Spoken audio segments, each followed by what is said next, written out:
गधा जिसे दरबार ने एक दिन के लिए मंत्री बना दिया। मुगल दरबार में हल्की हल्की धूप फैली थी। अकबर आराम से सिंहासन पर बैठे थे और बीरबल उनके बगल में। दरबार सामान्य रूप से चल रहा था। किसी व्यापारी की शिकायत, किसी सैनिक का प्रमोशन और कुछ मामूली झगड़े। लेकिन अचानक महल के बाहर एक अजीब सी हड़बड़ी मची।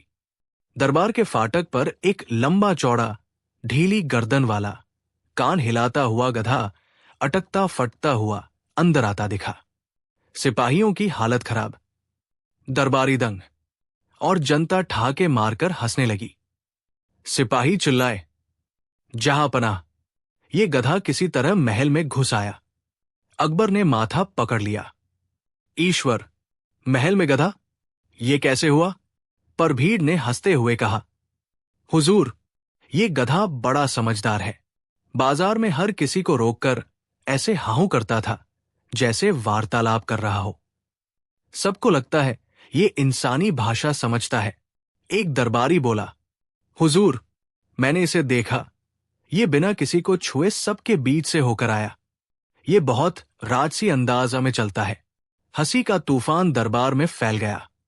तभी एक और दरबारी बोला, जहां पनाह, इसे एक दिन के लिए मंत्री बना दीजिए। मनोरंजन भी हो जाएगा और पता भी चल जाएगा कि गधा निर्णय ले सकता है या नहीं। पूरा दरबार ठहाका मारकर हंस पड़ा। अकबर ने मजाक में कहा, ठीक है, अगर जनता चाहती है तो आज ये हमारे बीच मंत्री होगा। और उस गधे को वही सामने मंत्री की गद्दी पर बैठा दिया गया। गधा जैसे ही गद्दी पर बैठा, ढेंचू ऐसा जोरदार रेंकना हुआ कि सिपाही डरकर भाले गिरा बैठे। दरबार हंसी से लोटपोट हो गया। अकबर बोले, गधे की पहली आज्ञा शायद यही है कि सब हंसे।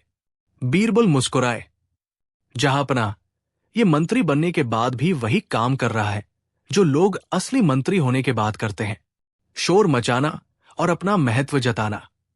दरबार हंसी से फट पड़ा। एक व्यापारी आया और बोला, मंत्री जी, किसी ने मेरी भैंस चुरा ली। गधा रेंका, ढेंचू। सब हंसे, मगर व्यापारी रोने लगा। हुजूर, ये तो कोई फैसला नहीं। बीरबल ने कहा, चिंता मत करो, मैं अनुवाद करता हूं। गधे का मतलब है, जाओ और पूरी सच्चाई बताओ। व्यापारी बोला, असल में भैंस तो मैंने अपने ही भाई को दी थी, लेकिन झूठ बोल रहा था कि चोरी हो गई है। अकबर दंग। बीरबल मुस्कुराए, देखा जहांपनाह, गधे की रैंक में इतना दम था कि आदमी का झूठ निकल आया। दो महिलाएं आई, दोनों लड़ रही थी। मंत्री जी, ये बकरी मेरी है। नहीं, मेरी है। गधा रेंका, ढेंचू ढेंचू ढेंचू। बीरबल ने घोला, इसका मतलब है बकरी को छोड़ दो और देखें वो किसके पास जाती है। बकरी दौड़कर पहली महिला के पास चली गई। दूसरी महिला शर्मिंदा, असल में मैं तो बदला लेने आई थी, बकरी मेरी नहीं थी। अकबर हंसे, वाह गधे मंत्री जी। एक लालची सरदार आया और बोला, मंत्री जी, मेरी जमीन पर पड़ोसी ने कब्जा किया है, कृपया मेरे हक में फैसला दे। वो गधे के सामने हरी हरी पालक रख देता है। गधा आगे बढ़ा और पालक खाने लगा। दरबार हंसी से फिर फट पड़ा। अकबर बोले, लगता है हमारा मंत्री रिश्वत भी लेता है। बीरबल बोले, जहांपनाह, कम से कम ये गधा रिश्वत लेने के बाद भी सीधा साधा है, मनुष्य की तरह चालाक नहीं। दोपहर में 3 ज्ञानी पंडित आए। उन्होंने कहा, हम असली मंत्री को परखना चाहते हैं। अगर ये गधा पास हो गया तो हम इसे सचमुच मंत्री घोषित कर देंगे। अकबर बोले, ठीक है, पूछो प्रश्न। पहला विद्वान, गधे मंत्री जी, जीवन का अर्थ क्या है? गधा, ढे चू। बीरबल बोले, इसका मतलब है जीवन को गंभीर मत बनाओ, हंसते रहो। विद्वान दंग रह गए। दूसरा विद्वान, मंत्री जी, सबसे बड़ा पाप क्या है? गधा, ढेंचू। बीरबल, इसका मतलब है दूसरों को दुख देना। तीसरा विद्वान, सबसे बड़ी बुद्धि क्या है? गधा। ढे। बीरबल। इसका मतलब है सबको बराबर मानना। विद्वान बोले, गधा नहीं, ये तो महाज्ञानी मंत्री है। दरबार हंसते हंसते पागल। महल में अचानक अफरातफरी मची। खजाने की ओर जाने वाला दरवाजा खुला मिला। खजाने का एक छोटा सा हिस्सा गायब था। सिपाहियों ने चिल्लाया, चोर महल में है। अकबर बहुत चिंतित हुए। सबको शक हुआ कि गधे को मंत्री बनाकर हम सब गधे बन गए। चोर इसी मजाक का फायदा उठाकर खजाना ले गया। अकबर ने गुस्से में कहा, बीरबल, ये गधे मंत्री वाला खेल खत्म करो। अब सच बताओ, चोर कौन है? बीरबल शांत थे। उन्होंने कहा, जहां पनाह, चोर पकड़ा जाएगा और उसे पकड़ने में गधा ही हमारी मदद करेगा। बीरबल ने दरबार में आदेश दिया, सभी सिपाही, सेवक, दरबारी जो आज महल में थे, सभी एक पंक्ति में खड़े हों। गधा वही खड़ा किया गया। बीरबल ने कहा, गधे के सामने एक एक करके जाओ। जो बेगुनाह होगा, गधा चुप रहेगा, लेकिन जो दोषी होगा, गधा उसके ऊपर प्रतिक्रिया देगा। सभी लोग हैरान। हर कोई गधे के पास जाता। गधा चुप, गधा चुप, गधा चुप। लेकिन जब एक खास सरदार आया, गधा अजीब तरह से रेंका, ढे, और उसके कपड़ों को सूंघकर पीछे हट गया। बीरबल चिल्लाए, यही चोर है। दरबार चौंक गया। गधे को कैसे पता चला? बीरबल हंसे, जहां पनाह, मैंने गधे के चेहरे पर एक खास सुगंध लगाया था। सीधी सच्चाई की खुशबू। जो व्यक्ति गिल्ट में होता है, उसके शरीर से गर्माहट और डर निकलता है, और वही गधा पहचान लेता है। सब दंग। सरदार कांपने लगा। हाँ हुजूर, मैंने ही खजाना चुराया। अकबर, गधा सच में मंत्री निकला। अकबर बोले, गधे मंत्री जी, आज आपने दरबार को हंसाया भी और चोर पकड़ा भी, इसलिए आपको एक दिन के मंत्री पुरस्कार मिलते हैं। गधे को गाजर की एक विशाल माला पहनाई गई। गधे ने गर्व से गर्दन हिलाई, जैसे वो सचमुच मंत्री हो। मोरल, कभी कभी सबसे बड़ा ज्ञान सरलता में, निष्कपटता में और सीधी सच्ची नियत में होता है। गधा कम समझदार नहीं। कभी कभी मनुष्य बहुत ज्यादा चालाक हो जाता है और चालाकी में वही फंसता है। ईरान का राजा, जिसने अकबर को बुद्धि की लड़ाई में चुनौती दी। दरबार में शांति बनी हुई थी। सूरज की किरणें महल के संगमरमर फर्श पर चमक रही थी।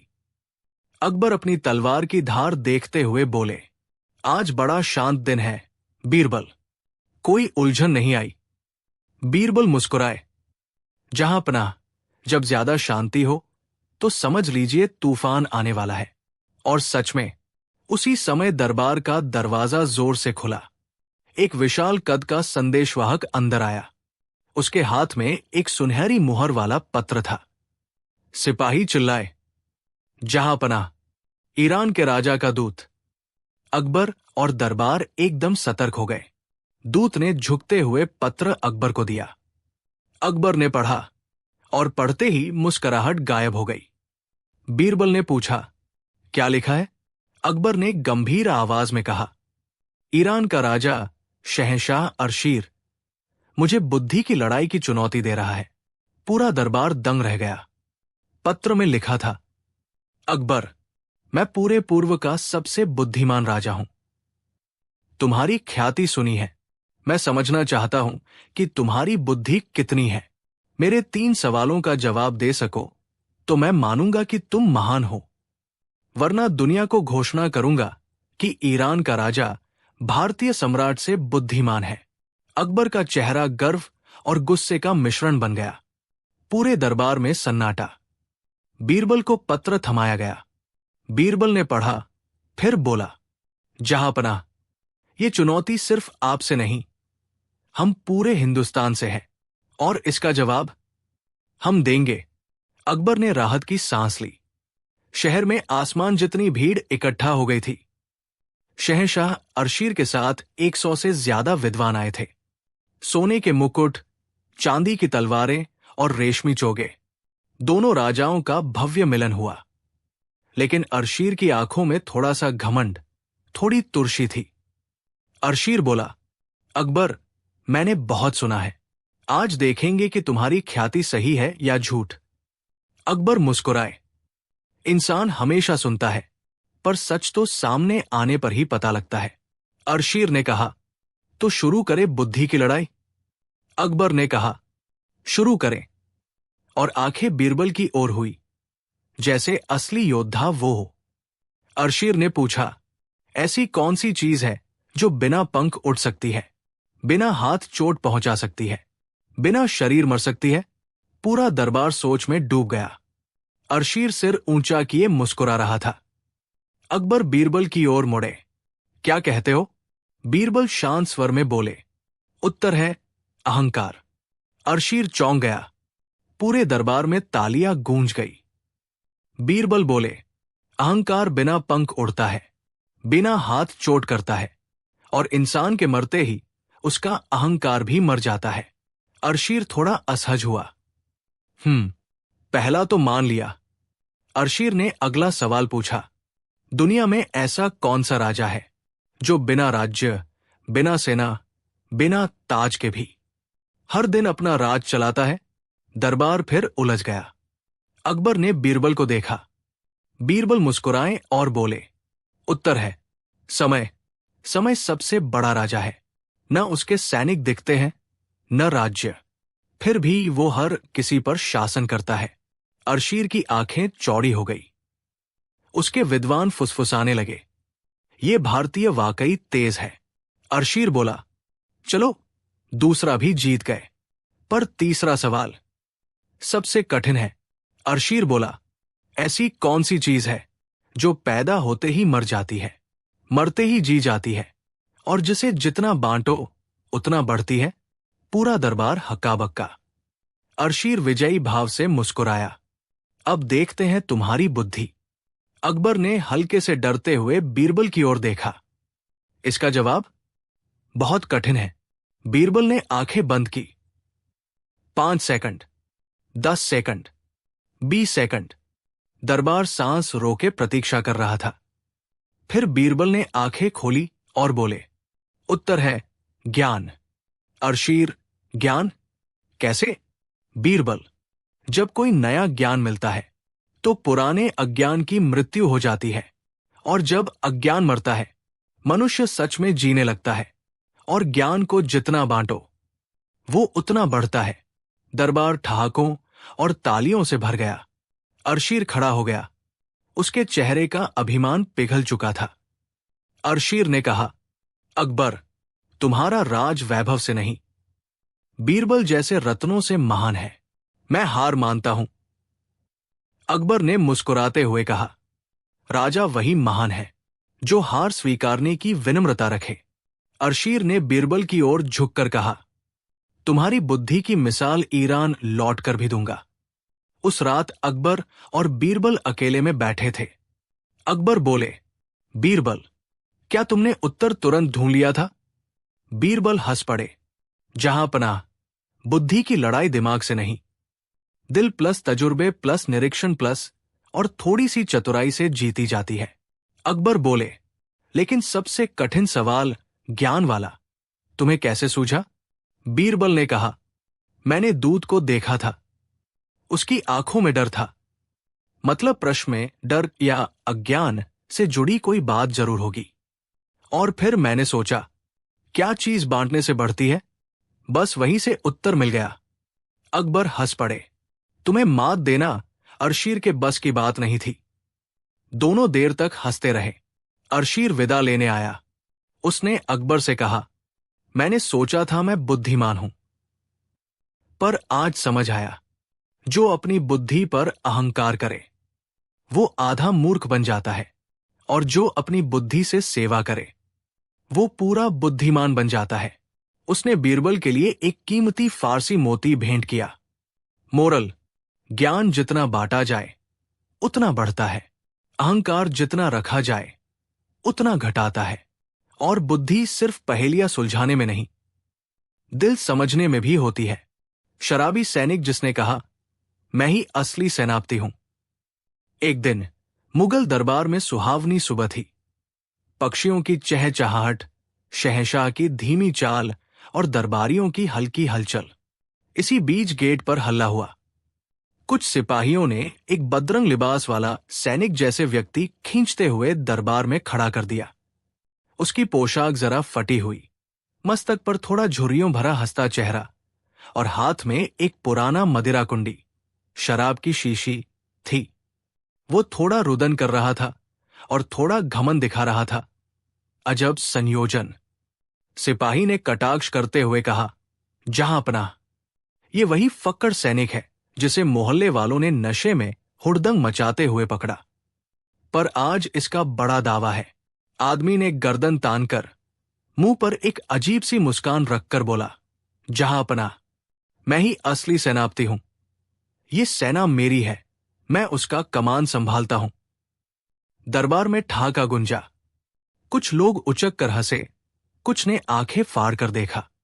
बीरबल ने अपनी पतली मुस्कान के साथ कानों कान झुकाकर कहा, अरे सेनापति तो कौन, ये तो लगता है बाजार का नाटकबाज। अकबर ने गंभीर स्वर में पूछा, क्यों बोलता है ये? क्या तुम सच में सेनापति हो? सैनिक ने शेर की तरह दहाड़ते हुए कहा, मैंने 12,000 सैनिकों की कमान संभाली है, बस आजकल थोड़ा विश्राम ले रहा हूं। पर अपनी वर्दी, अपनी तलवार और अपनी शौर्य कथा मेरे भीतर है। अकबर को हंसी भी आई और गुस्सा भी। उन्होंने बीरबल को देखा। बीरबल, इस नटखट का असली मंशा और सच निकाला जाए। बीरबल ने झट से कहा, जहां पनाह, मैं इसकी जांच कर लाऊंगा, पर जांचना मेरे ढंग से होगा, ताकि जो दिखता है वही न मान ले। बीरबल ने तुरंत आदेश दिया, सैनिक को अलग कमरा दिया जाए और सिपाहियों से कहा गया कि वे उसके बारे में मोहल्ले के 3 लोगों से पूछताछ करें। एक बूढ़ा शख्स जो उसे रोज शराब देते थे, एक व्यापारिनी जिसने उसे रविवार को नाश्ते पर देखा था, और एक ड्यूटी वाला सिपाही जिसने उसे पकड़वाया था। तीनों की सुनवाई के बाद सब दरबार में आए। बूढ़े ने कहा, हाँ, मैं जानता हूं इस जवान को, रोज थोड़ी सी मदिरा और फिर वो गाता और झूमता रहता था।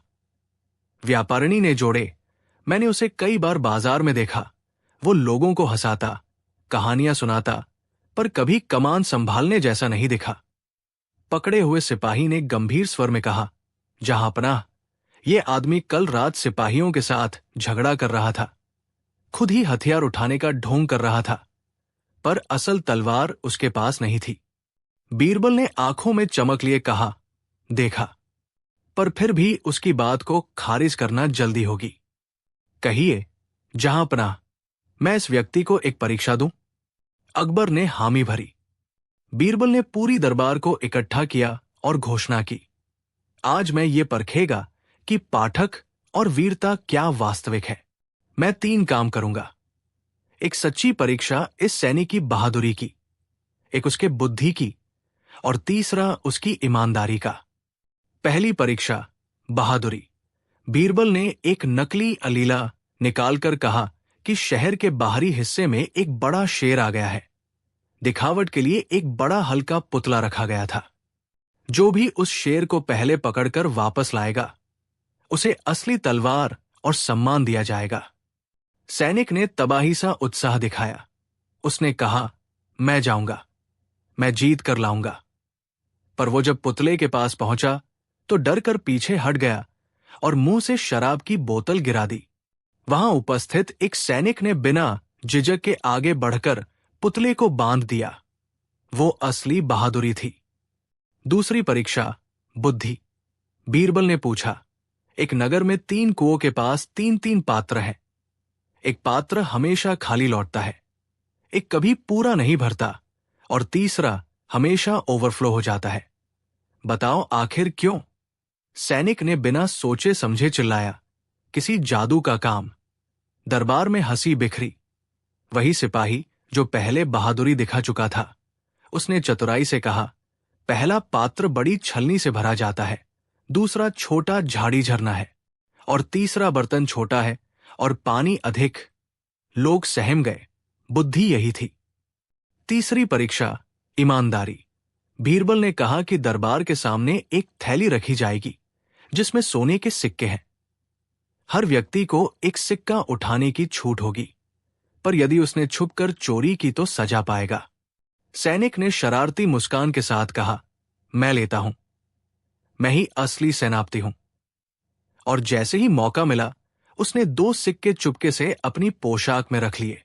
पर उसी समय दरबार का एक बुद्धिमान नौकर, जिसे बीरबल ने पहले से देखा परखा था, ने ध्यान देकर सैनिक की चाल पकड़ी और आवाज दे दी। सैनिक फंस गया। बीरबल ने शांत स्वर में पूछा, क्या तुम वो असली सेनापति हो? सैनिक का सिर झुक गया।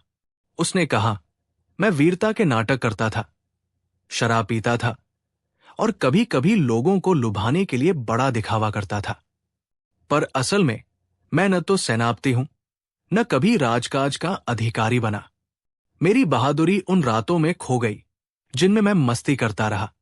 अकबर ने उसे गंभीरता से देखा और कहा, जो पुरुष अपनी पहचान और कर्तव्य से भागता है, वो कभी वास्तविक नेता नहीं बन सकता।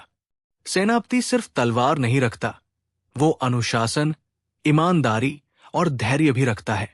बीरबल ने मृदु मुस्कान के साथ प्रतिपादन किया, जहांपनाह, ये आदमी बहादुर बन सकता है, पर उसे पहले अपनी लत और दिखावे को मिटाना होगा।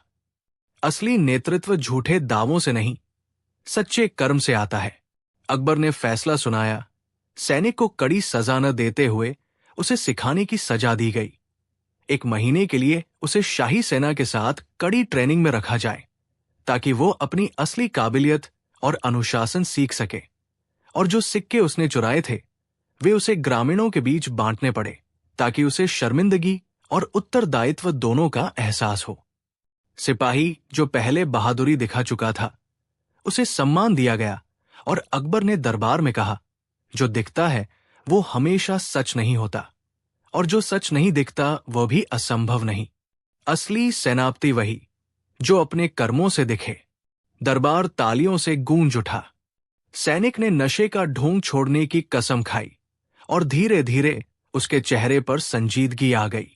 बीरबल ने अकबर की ओर देखा और कहा, जहांपनाह, कभी कभी लोगों को सजा से नहीं, अवसर और जिम्मेदारी से सुधारा जा सकता है। अकबर मुस्कुराए और बोले, बीरबल, तुम्हारी चतुराई और दया दोनों ही हमारे राज्य की सबसे बड़ी ताकत है। मोरल, दिखावा और शौर्य अलग होते हैं।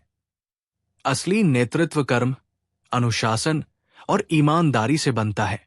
जितना तेज शोर होगा, उतनी ही जल्दी सच्चाई उभर आएगी, पर बदलने का मौका देना भी महानता का परिचायक है। चोर जिसने दावा किया, मैंने चोरी अकबर की आज्ञा से की है। एक दिन दरबार की शांति को तोड़ते हुए एक हंगामा मच गया। 2 सिपाही एक दुबला पतला चालाक नजर आने वाले आदमी को पकड़े खींचते हुए दरबार में लाए।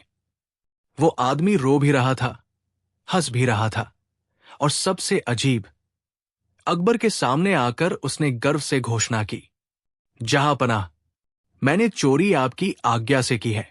दरबार हक्का बक्का रह गया।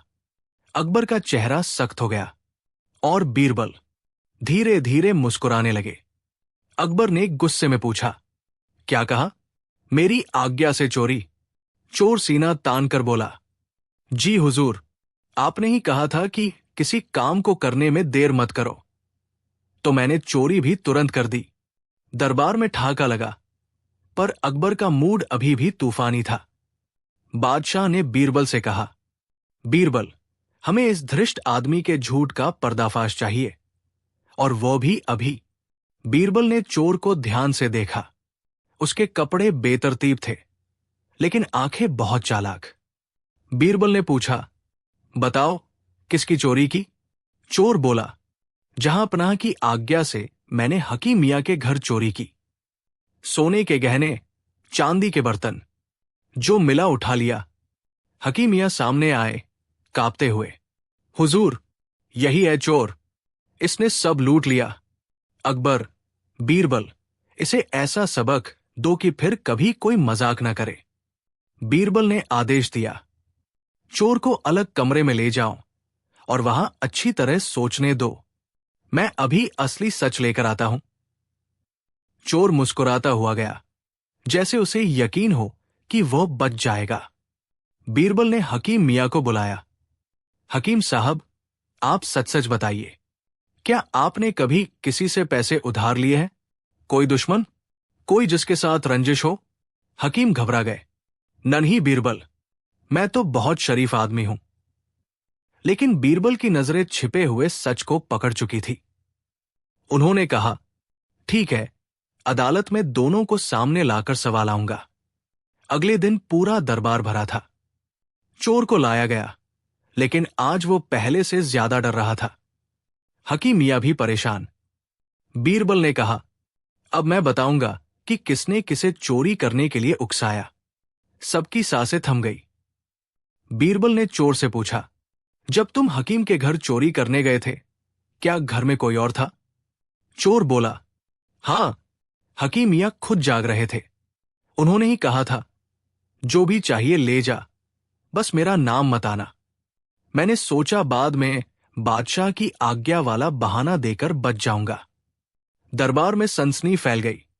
बीरबल ने हकीम पर नजरें गड़ाकर कहा, क्या यह सच है कि आपने खुद अपने घर में रखे कुछ गहनों को छुपाकर बीमा जैसा दावेदारी लाभ लेने का प्लान बनाया था और इस चोर को पैसे देकर इस काम पर लगाया था? हकीम मियां की घिघी बंध गई, पसीने की धार बहने लगी। उन्होंने कांपते हुए स्वीकार किया, हुजूर, मैं कर्ज में था, इसलिए मैंने ही इसे कहा था कि चोरी दिखा दूं, ताकि मोहल्ले में सहानुभूति मिले और कुछ मदद मिल जाए। अब अकबर का गुस्सा असली चोर पर नहीं, बल्कि हकीम मियां पर फूटा। बीरबल ने कहा, जहां पनाह, चोरी करने वाला दोषी है, पर चोरी करवाने वाला उससे बड़ा दोषी है। अकबर ने पूछा, तो सजा क्या हो? बीरबल ने हल्की मुस्कान के साथ कहा, चोर को 3 महीने तक शाही अस्तबल में काम करवाया जाए, ताकि मेहनत से उसकी आदत सुधरे, और हकीम मियां, इनसे दोगुना जुर्माना लेकर शहर में दान कराया जाए, ताकि दूसरों को धोखा देने से पहले सोचें।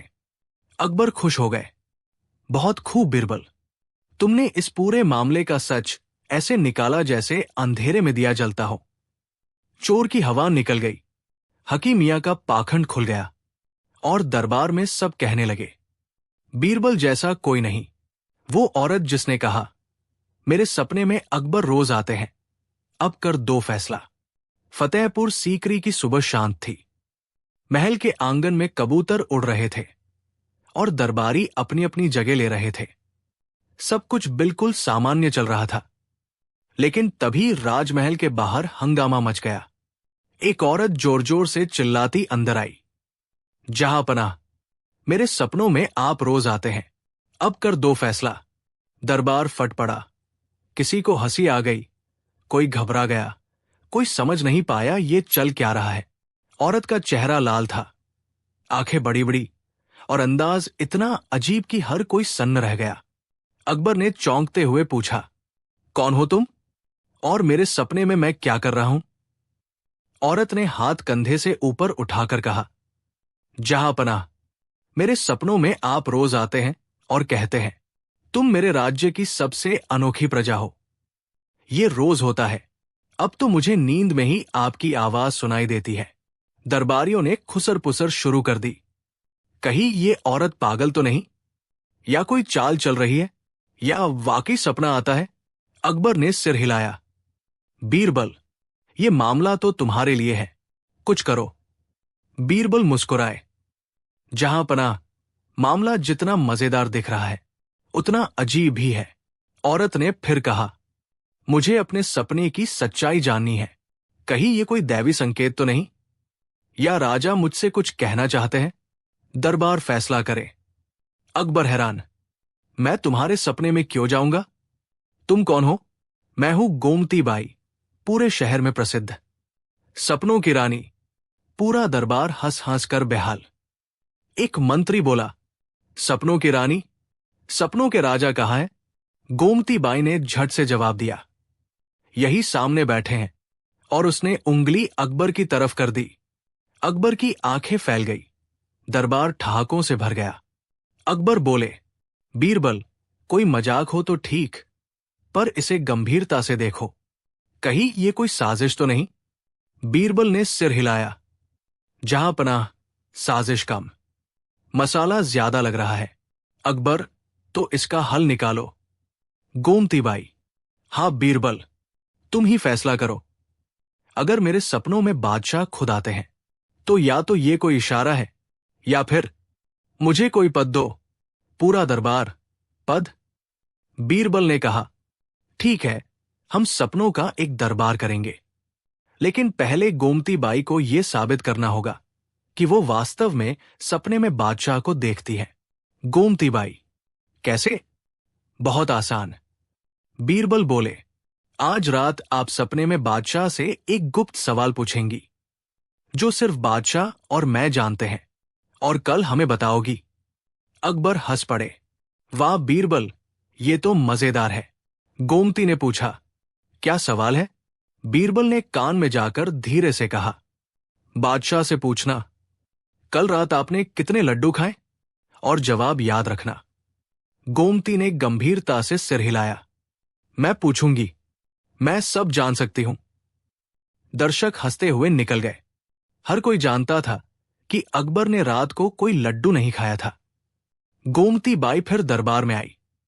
ज्यादा मेकअप, बड़ी पाग और हाथ में फूलमाला। अकबर ने पूछा, तो बोलो, सपने में मैंने क्या कहा?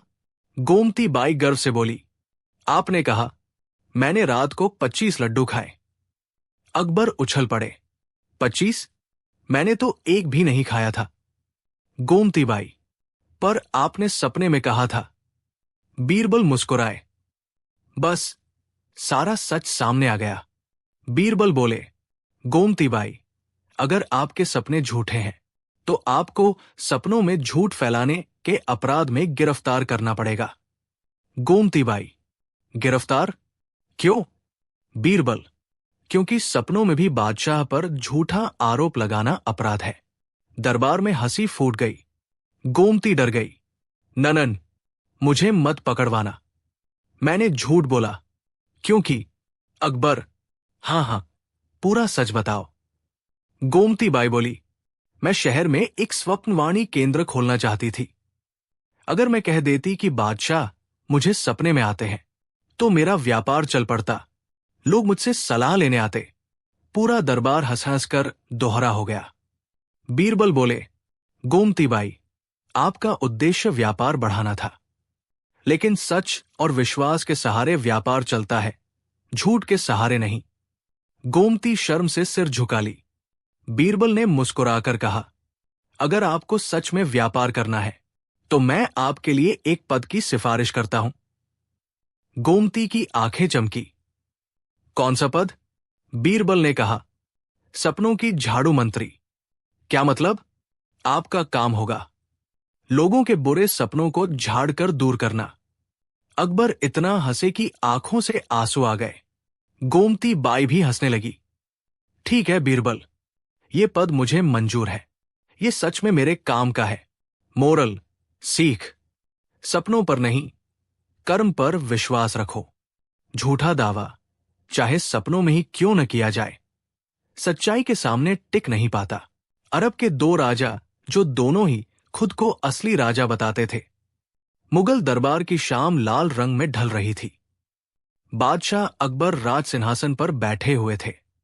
दरबार में शांति थी, पर अचानक दरबान अंदर दौड़ता हुआ आया। जहां पनाह, 2 अरब के राजा आए हैं। दोनों कहते हैं कि वही असली राजा है। अकबर और पूरा दरबार चौंक पड़ा। 2 राजा, एक ही देश, और दोनों असली?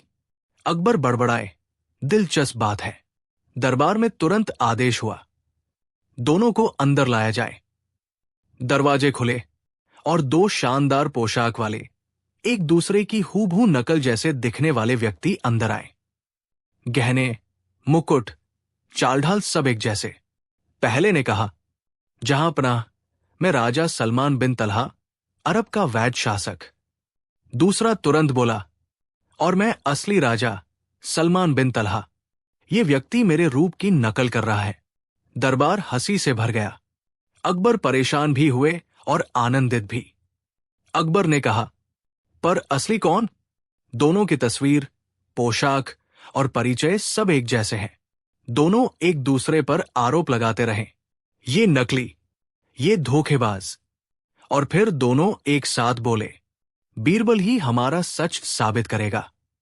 अकबर ने हंसकर बीरबल को बुलाया। बीरबल, ये पहेली तुम्हारी है। दो राजाओं में असली कौन, तुम ही बताओगे। बीरबल मुस्कुराए। जहां पनाह जांच होगी, और चालाक जांच होगी।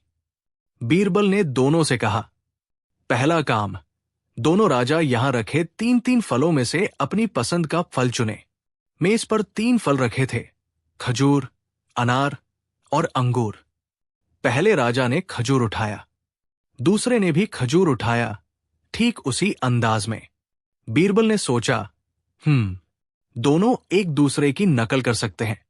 फिर उन्होंने कहा, अब फल खाकर उसका स्वाद बताओ। पहला राजा बोला, मीठा, कोमल, जैसे अरब की मिट्टी।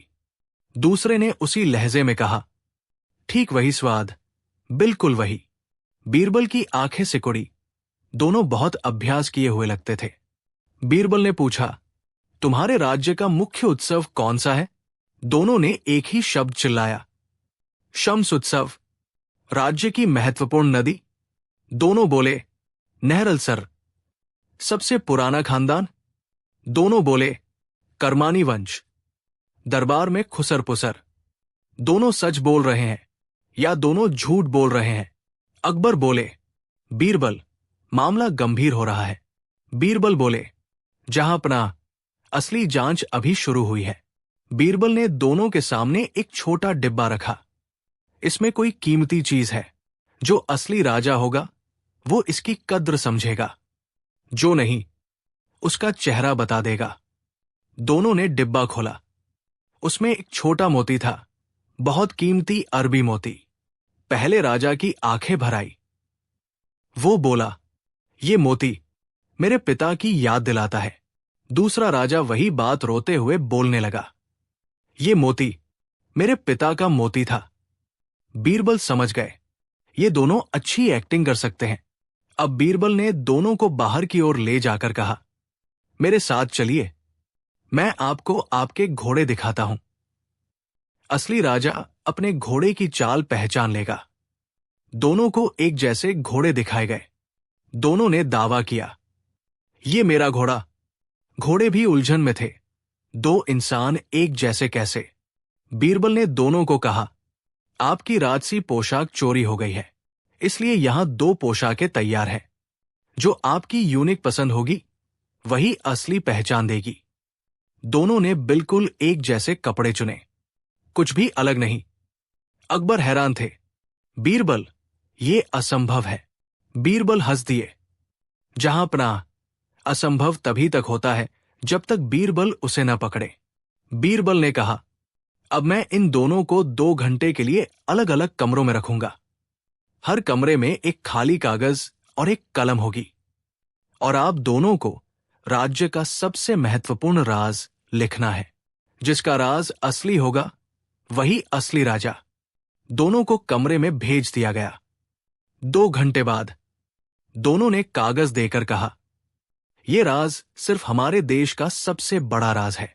अकबर ने दोनों कागज पढ़े। दोनों में वही लिखा था, राज्य के उत्तरी खजाने की गुप्त गुफा दरअसल कमर, जहां असली वारिस ही प्रवेश कर सकता है। अकबर गुस्से में बोले, बीरबल, ये दोनों असली होने का दावा कैसे कर रहे हैं? बीरबल का चेहरा शांत था। जहां पनाह, सच सामने आने वाला है। बीरबल ने दरबारियों से कहा, अगली जांच में किसी की जिंदगी भी जा सकती है, इसलिए सब सावधान रहें। दोनों राजा घबरा गए। पूरे दरबार में सन्नाटा। बीरबल ने कहा, एक आखिरी सवाल। तुम्हारे राज्य में एक पूजनीय पेड़ है, अरब का अमन वृक्ष। उसकी छाल पर क्या विशेषता होती है?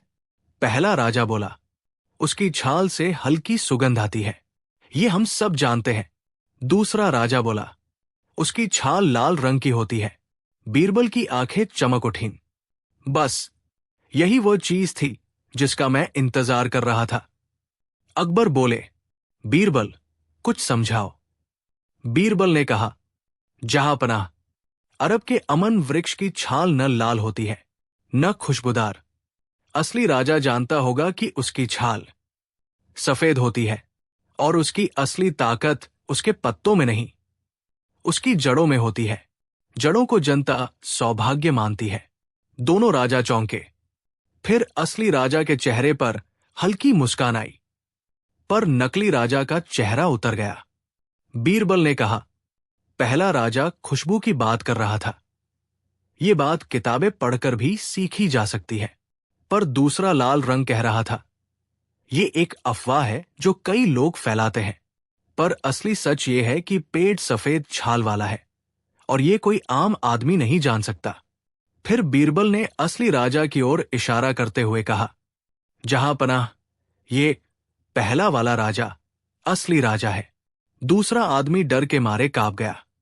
असली राजा की आंखें चमक उठीं। अकबर खड़े हो गए। बहुत खूब बीरबल, तुमने असंभव को संभव कर दिखाया। नकली राजा पकड़ा गया। वो असली राजा का चेहरा बनाकर अरब के खजाने पर कब्जा करना चाहता था। असली राजा बोला, बीरबल, आप हमारे राज्य का रहस्य कैसे जानते थे? बीरबल मुस्कुराए। जहांपनाह के महल में रखे पुराने ग्रंथ में अमन वृक्ष के बारे में पढ़ा था। अकबर हंस पड़े, तो ये तुम्हारी चालाकी थी। बीरबल ने झुककर कहा, जहांपनाह, जांच सिर्फ आंखों से नहीं, ज्ञान और बुद्धि से होती है।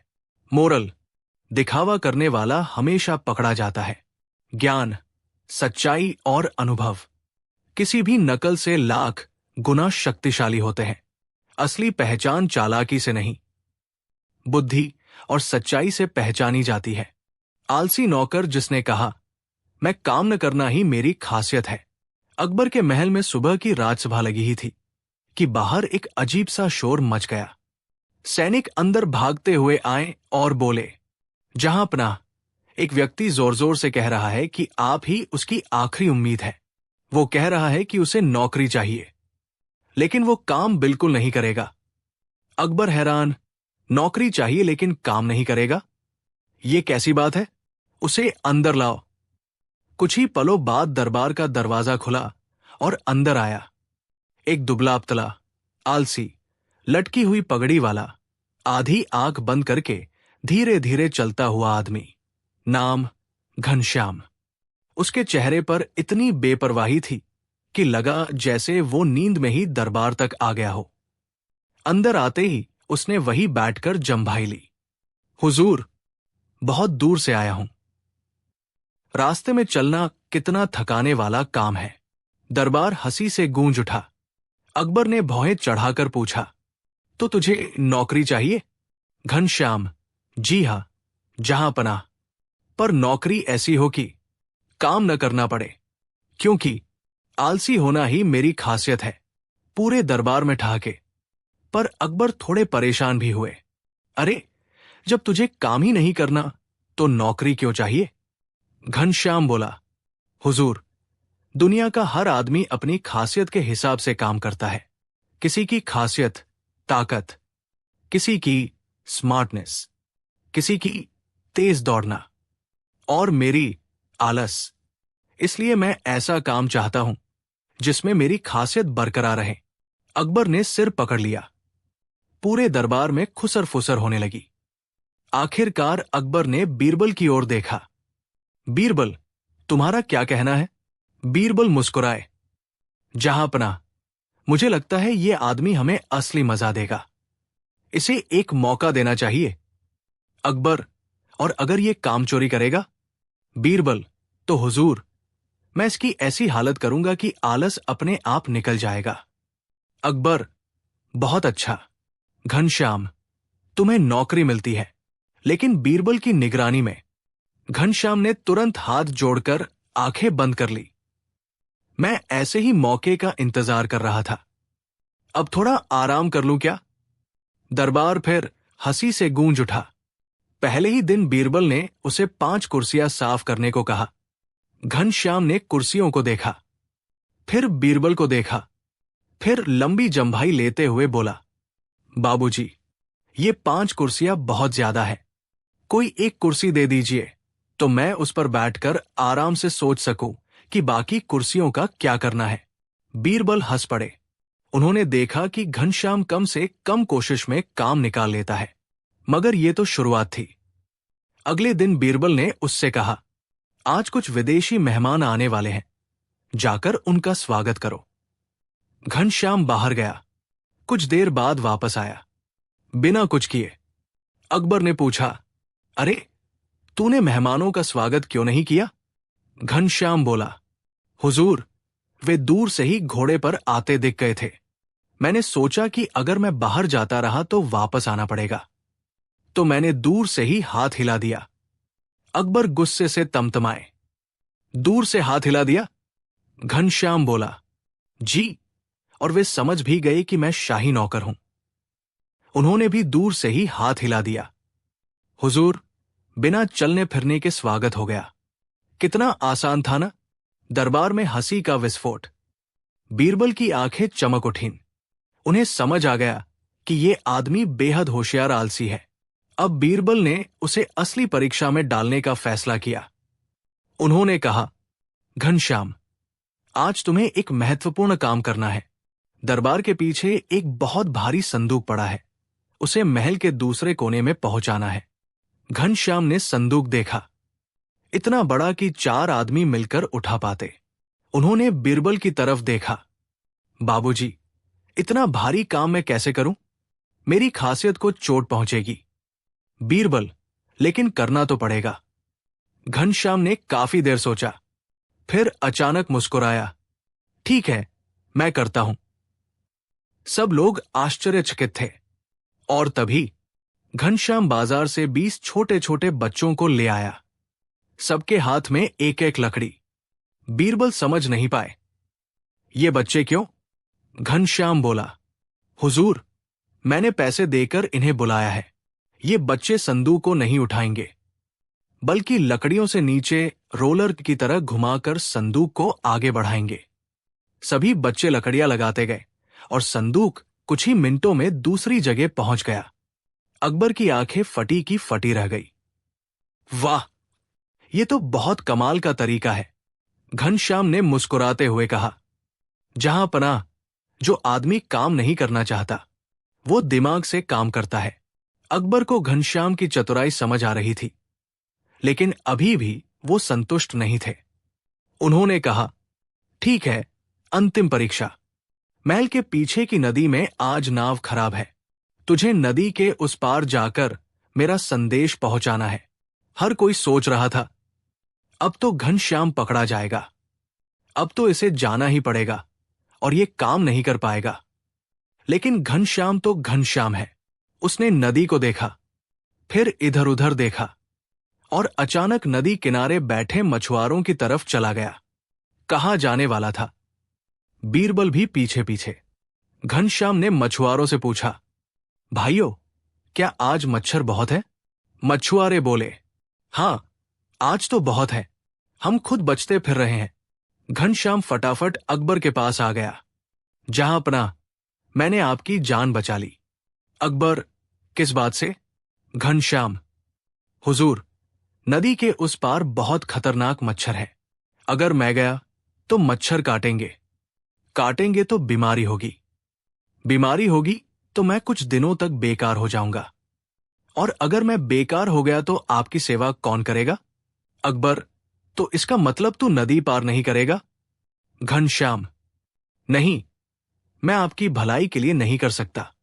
मैं इतना भी स्वार्थी नहीं हूं कि अपनी जान जोखिम में डाल दूं।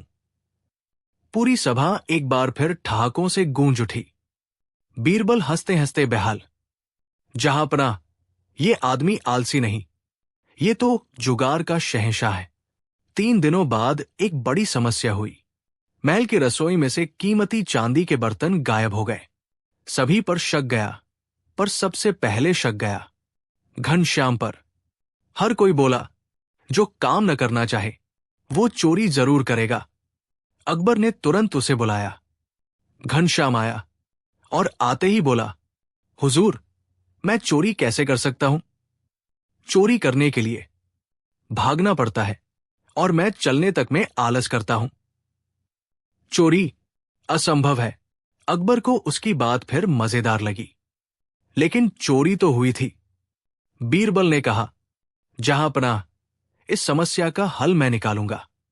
रसोई में 3 रसोइये काम करते थे। बीरबल ने सबको बुलाया। उन्होंने घनश्याम से कहा, तू उन बर्तनों से सबसे ज्यादा परिचित था, तू हमारे साथ चलेगा। घनश्याम बोला, मैं चलूंगा नहीं, पर बैठकर बताऊंगा जरूर कि माल कहां होगा। लोग हंसते हंसते दोहरे। बीरबल ने सबको नदी किनारे ले जाया, जहां एक पेड़ की जड़ के पास गीली मिट्टी बिखरी हुई थी। उन्होंने सबको कहा, तुम तीनों ने चोरी नहीं की। ठीक है, तो इस पेड़ की जड़ को एक एक करके हाथ लगाकर आओ। तीनों गए और लौट आए। बीरबल ने कहा, चोर कौन है? मैं अभी बताता हूं। सब हैरान। घनश्याम बोला, अच्छा, ये तो मनोरंजन है। बीरबल बोले, सिर्फ एक आदमी के हाथ साफ है, क्योंकि वो जड़ को छूने गया ही नहीं। फिर एक रसोइये के कांपते हाथ दिखाए। इसी ने चोरी की है। वो रसोइया डर गया और सच उगल दिया। अकबर चकित। बीरबल, ये कैसे हुआ? बीरबल बोले, हुजूर, मैंने जड़ मिट्टी से ढंकी रखी थी। जो भी उसे छूने जाता, हाथ गंदे हो जाते, पर चोर डर के मारे छूने ही नहीं गया, इसलिए उसके हाथ साफ रह गए। मामला सुलझ गया। घनश्याम निर्दोष साबित हुआ। अब अकबर ने घनश्याम को बुलाया। घनश्याम, तू काम नहीं करता, फिर भी तेरी चालाकी ने हमें हंसाया, सिखाया और हमारी मदद भी की। घनश्याम हाथ जोड़कर बोला, जहां पनाह, मैं काम न करूं, पर मैं कम बुद्धू भी नहीं हूं। अकबर हंसे। ठीक है, आज से तू हमारा शाही सलाहकार, आलस विभाग का प्रमुख है। पूरा दरबार ठहाकों से भर गया। घनश्याम बोला, वाह, अब मैं बैठकर ही सलाह दूंगा। यही तो मेरी खासियत है, मोरल बटा सीख। सिर्फ काम करने वाले ही समझदार नहीं होते, कई बार कम मेहनत में काम निकालने वाले लोग भी बहुत बुद्धिमान होते हैं। आलस अगर समझदारी के साथ जुड़ जाए तो वो जुगाड़ और दिमाग का सबसे बड़ा हथियार बन जाता है। हर इंसान की अपनी खासियत होती है, उसे सही दिशा मिले तो वह चमत्कार कर सकता है। टी बिरबल के नाम पर चलती नकली अदालत और उसका असली मास्टरमाइंड। फतेहपुर सीकरी की हल्की धूप और हवा के झोंकों में महकती महल की गलियों में उस सुबह एक अजीब सी हलचल थी। सैनिक इधर उधर भाग रहे थे, आम लोग भीड़ बनाकर खड़े थे और छोटे व्यापारी परेशान होकर एक दूसरे से पूछ रहे थे, क्या तुमने सुना? शहर में कहीं एक नकली अदालत चल रही है और उस अदालत का नाम है बीरबल न्याय मंडल। जिस किसी ने भी ये सुना, उसका मुंह खुला का खुला रह गया। नकली अदालत, बीरबल के नाम पर? यह खबर बिजली की तरह पूरे राज्य में फैल गई। जब ये बात बादशाह अकबर तक पहुंची तो उनका गुस्सा 7वें आसमान पर पहुंच गया। क्या मेरे दरबार के मंत्री के नाम पर कोई चोरी छुपे अदालत चला रहा है और लोग उससे फैसले ले भी रहे हैं? बीरबल, तुरंत इसका हल निकालो। बीरबल ने शांत भाव से जवाब दिया, जहांपनाह, यह मामला जितना बाहर से सरल लगता है उतना है नहीं, क्योंकि कोई भी ऐसा नहीं करेगा जब तक इसके पीछे दिमाग बहुत चालाक न हो। अकबर, तो फिर दिमाग पकड़ो। बीरबल मुस्कुराए। दिमाग पकड़ा नहीं जाता, उसे जाल में आने दिया जाता है। अकबर और भी चकित। तो क्या योजना है? बीरबल ने सिर्फ यही कहा, बस रात होने दीजिए। उसी रात बीरबल ने अपना भेष बदला। साधारण कपड़े, सिर पर पगड़ी, चेहरे पर हल्की मिट्टी, और फिर वो चुपचाप शहर के संकरे रास्तों में निकल पड़े। कई घंटों की तलाश के बाद उन्होंने देखा एक पुराना सा जर्जर घर। बाहर लिखा था, बीरबल न्याय मंडल, यहां हर समस्या का समाधान तुरंत। फीस 2 चांदी के सिक्के, फैसला 100% न्याय। बीरबल ने हल्का सिर झुकाकर सोचा, वाह, नाम भी मेरा और दावा भी मेरा। अंदर जाने पर दृश्य और भी मजेदार था। 2 दीपक जल रहे थे। ऊंचे आसन पर बैठा था एक आदमी, नकली लंबी दाढ़ी, नकली चमकीला साफा और हाथ में मोहर, बिल्कुल बीरबल की नकल। उसके दोनों ओर 2 सहायक, दोनों माथे पर तिलक, दोनों हाथ में लाठी। वे ग्राहक देखते ही चिल्लाते, बीरबल दरबार में आपका स्वागत। बीरबल ने मन ही मन कहा, अगर नकली बीरबल ऐसे हैं तो असली को मेहनत कम करनी पड़ेगी। एक बूढ़ी औरत रोती हुई आई, नकली बीरबल साहब, मेरा बेटा मेरी रोटी खा जाता है, फैसला करो। नकली बीरबल ने मोहर उठाई, मैं आदेश देता हूं, जिसकी रोटी है वो पहले आवाज लगाकर खाए। मैं रोटी खा रही हूं। अगर बेटा खाएगा तो उसे ये बोलना पड़ेगा और हम पकड़ लेंगे। लोग हंसते हंसते लोटपोट। औरत बोली, ये तो बहुत ज्ञान की बात कही है महाराज, और 2 सिक्के दे गई। बीरबल ने माथा पीट लिया, मेरी नकल में ये कैसी बेवकूफी। एक व्यापारी आया, महाशय, मेरे पड़ोसी ने मेरी बकरी चुरा ली। नकली बीरबल, बकरी तुम्हारी कैसे साबित करोगे। व्यापारी, वो मेरी आवाज पहचानती है। नकली बीरबल, तो ये लीजिए भैंस की आवाज निकालने वाली सीटी, इसे बजाइए। अगर बकरी आए तो आपकी। व्यापारी ने कोशिश की, भूम भूम भो, अजीब आवाजें। बकरी नहीं आई। नकली बीरबल, देखा, बकरी तुम्हारी नहीं है। अगला मामला। व्यापारी निराश, लेकिन सब लोग ठहाके। बीरबल ने सोचा, ये अदालत हास्य का खजाना है, लेकिन चालाकी किसकी। बीरबल चुपचाप दर्शक की तरह बैठा रहा। फिर उसने एक गरीब आदमी को पास बुलाया और कहा, तुम अंदर जाकर हाथ जोड़कर कहना, मेरे पास खजाना है, लेकिन मुझे फैसला चाहिए। देखना, नकली बीरबल अलचाएगा। गरीब आदमी गया। तुरंत नकली बीरबल ने सीधा आसन ठीक किया। खजाना कहाँ है, बस फैसला मिल जाए। नकली बीरबल मुस्कुराया, आओ अकेले में बैठक करते हैं। बीरबल इतना समझ गया कि यही मौका है। जैसे ही पर्दे के पीछे वाला कमरा खुला, बीरबल चुपचाप उसमें घुस गया। और वहां उसने जो देखा, वो देखकर तो उसकी भौहें भी उठ गई। वहां बैठा था एक बूढ़ा, चतुर, चालाक ब्राह्मण जिसका नाम था पंडित चतुर्भुज शास्त्री। बीरबल ने उसे पहचाना। अनपढ़ों को मंत्र बेचने वाला, ओझा बनने का ढोंग करने वाला और चमत्कार दिखाकर पैसे कमाने वाला आदमी। बीरबल बोला, अरे वाह पंडित जी, इस बार तो आपने अदालत खोली। पंडित चतुर्भुज सक्का गया। बीरबल, नहीं, मैं तो बस सलाह दे रहा हूं। सलाह? बीरबल मुस्कुराए। बाहर आपका नकली बीरबल बैठा है। आप फीस ले रहे हैं और फैसले ऐसे सुनाते हैं कि लोग हंसते रह जाए। पंडित हकलाया, मैं जनता की सेवा कर रहा हूं। बीरबल ने लाठी उठाई। चलो जनता को बुलाते हैं। बड़ा खुलासा। बीरबल नकली अदालत में आया और ऊंची आवाज में बोला, सुनो, मैं असली बीरबल हूं और ये अदालत नकली है और इसका असली मास्टरमाइंड है पंडित चतुर्भुज। भीड़ चौंक गई। नकली बीरबल भागने लगा। सैनिकों ने उसे पकड़ लिया।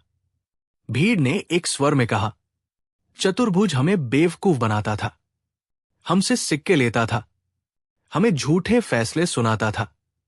पंडित चतुर्भुज ने हाथ जोड़ लिए। माफ कर दो बीरबल, भूखमरी थी, पैसे चाहिए थे। बीरबल ने कहा, भूख का इलाज धंधा है, धोखा नहीं। अगली सुबह असली दरबार में मामला पहुंचा। अकबर ने कठोर स्वर में कहा, बीरबल, फैसला तुम सुनाओ। बीरबल बोले, जहां अपना सजा तो जरूरी है, लेकिन ये आदमी चालाक होने के बावजूद दिमाग वाला है। अगर इसे सही दिशा मिले तो ये अपराधी से अधिक उपयोगी बन सकता है। अकबर, तो तुम्हारा फैसला? बीरबल, इसे शिक्षा दी जाए। ये 1 महीने तक गरीबों को मुफ्त में पढ़ना लिखना सिखाएगा, फिर राज्य के विद्यालय में शिक्षक बनेगा। जनता तालियों से गूंज उठी। अकबर बोले, बीरबल का न्याय फिर साबित हुआ। मोरल, सीख: 1. चालाकी से कमाया हुआ लाभ टिकता नहीं। 2. झूठी अदालत, झूठी सलाह और झूठे ज्ञान से सिर्फ नुकसान होता है। 3. सही बुद्धि वही है जो समाज को राह दिखाए, न कि उसे ठगे। 4. सजा हमेशा कठोर नहीं, सुधार भी हो सकता है, अगर व्यक्ति बदलने को तैयार हो।